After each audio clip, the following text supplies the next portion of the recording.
16日目、やっと折り返した。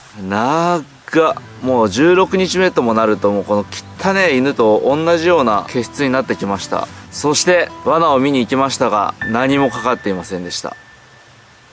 今回さ、せっかく狩猟免許取ったのにさ、何もかからないで終わる可能性あるんだけど。まあ、いっか、魚が一旦取れたんで。まあでも、まだ半分ありますからね。諦めるには時期尚早でしょう。ということで、今日はですね、とりあえず魚をね、一夜干しを結んでいきましょう。まあ、昨日久しぶりにね、食べ物を入れたんですけども、まあ別に元気なってないですね。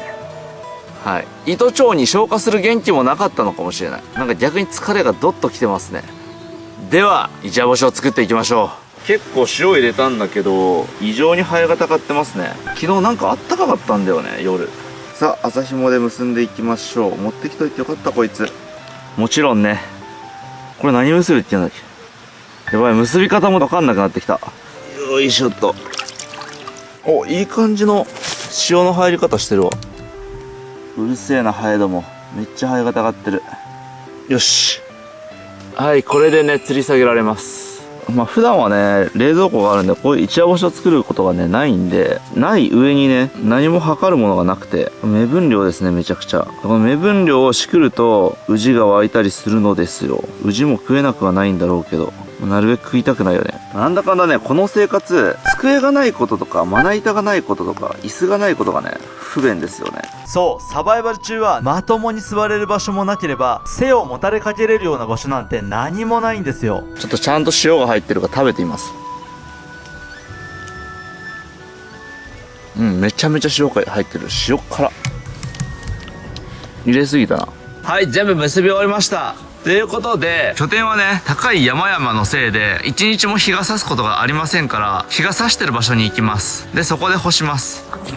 いやー、にしても12月にね、なりましたけども、冬って基本的に乾燥してるじゃないですか。冬の山は乾燥してないんだね。なんで乾燥しないのか。こういう水がたくさんある山は全く乾燥しないんだね。おかげで喉が痛いとか全くないけどさ、サバイバルにおいてこのビチャビチャっていうのは結構きついですね。はい、こんな感じでね、柿の木にぶら下げていってます。柿の木はですね、葉っぱが落ちて光が当たりやすいですし、まあ今日陰なんですけど、まあ11時以降はね、めっちゃ日が当たるんですよね、この辺。まあ一番上にね、つければ、まあ一番いいんですけども、身長が届かないし、木登りしてもどうせ折れるだけですからね。はい、それではね、全部結び終わりました。ドーン。やっぱ頭付きの方がかっこいいな、一夜干しは。まあこれをですね、まあ日が暮れるまで干しまして、日が暮れる前にね、取りに行きます。で、今の状態はと言いますと、まあこんな感じですね。濃い塩水につけとくと、表面がなんかこの独特のね、ツルツル感が出てくるんですよ。さて、これはうまくなるのでしょうか？あと腐らないのでしょうか？サバイバル中に腐らせたことがあって、もう本当にショックだったんで、なんとか腐らないでほしいなと思っております。じゃあね、一夜干し干してきたんで、箸作ります。この箸は、竹を割ったものです。もうね、体力切れなんで、もう竹割るところとか許してください。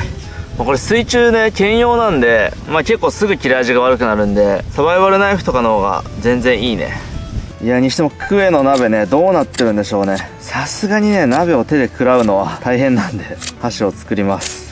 なんかさ、こういう木だったらさ、まあ作るの簡単だから昔から使われてるのわかるんですけど、ヨーロッパとかさ、フォークとか金属製の使ってんじゃん。金属の鉄をさ、生成したりするのってさ、結構なさ、技術が必要で、どうやってたんだろうね。これもね、気になったんで調べてみました。マサルは世界史選択じゃないんで、もうたまげたんですけど、紀元前数千年前から金属は作られてたんですね。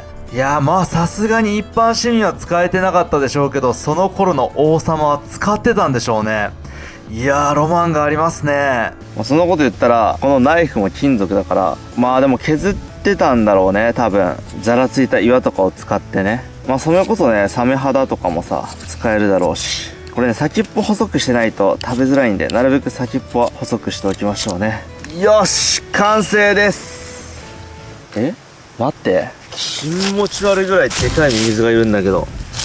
ミミズ触りたくないんだけど。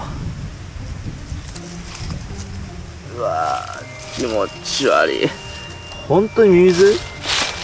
こんなでかいミミズ初めて見たんだけど。なんかミミズみたいな形したヘビってことない？でっかいミミズってさ、首輪みたいなさ、白い模様があるじゃん。で、あのミミズさ、模様なかったよね。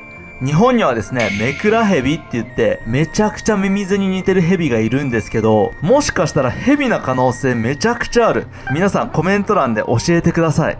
さて、5時間6時間干しましたが、どうなっているんでしょうか。いやー、まだまだだな。いや、この一夜干しもさ、作れない天候やばいな。なんかムカついてきた。あなたは？おー、皮の方はかなりね、乾燥してますが、これはでも結構いい感じ。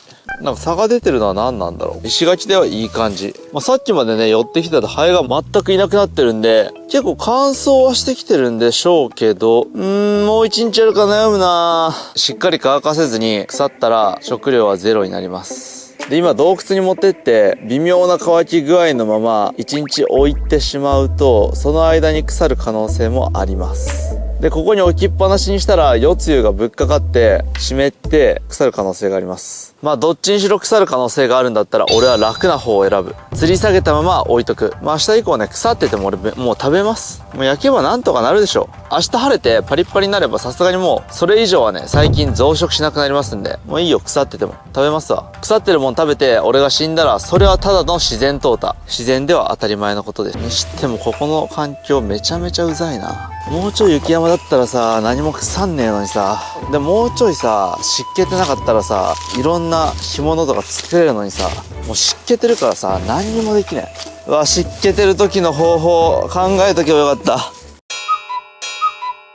さてさて、昨日仕込んだ炭火焼きのクエの鍋はどんなお味になっているのか、楽しみで仕方がありません。オープン。よいしょ。うわ、なんかめっちゃ茹だってる。いや、これもうちょい遅かったら焦げてたじゃん。すっげえ、味噌も入れてないのに茶色くなってるよ。どんだけ出汁が凝縮されてんだよこれ。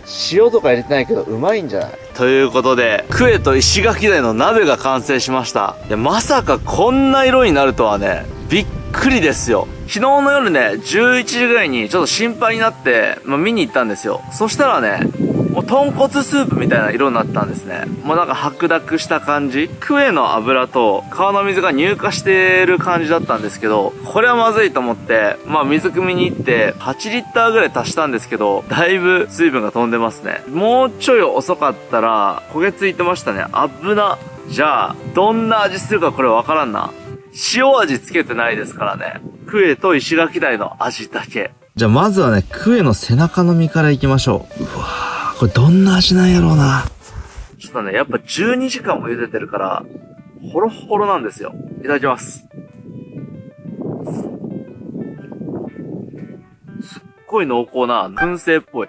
いやでもね、ちょっとね、残念なところとしては、クエ本来の食感がなくなってしまってるのがちょっと残念だね。切り身だったら20分ぐらい茹でたのが一番ベストな感じするね。ただ味変できてめっちゃ美味しい。なんか15日目すごいね、体力があったんですけど、なぜか今日はね、すごい体力がないんで、このクエね、一匹丸ごと食べきろうと思います。これね、一旦焼かずにそのまま鍋にしてたら、全く味が違ったんよ。なんか燻製っぽい味がするんだよね。今日一つ学びを得ましたね。クエは茹ですぎると、クエのいいところがなくなってしまうということが分かりました。他の魚とかでね、背骨で出汁取って、その出汁の中でクエをね、ささっと茹でて食べるのがね、正解でしたね。でも、ここまで満腹まで食ったんで、もう明日は元気なんじゃない？俺はそう信じるよ。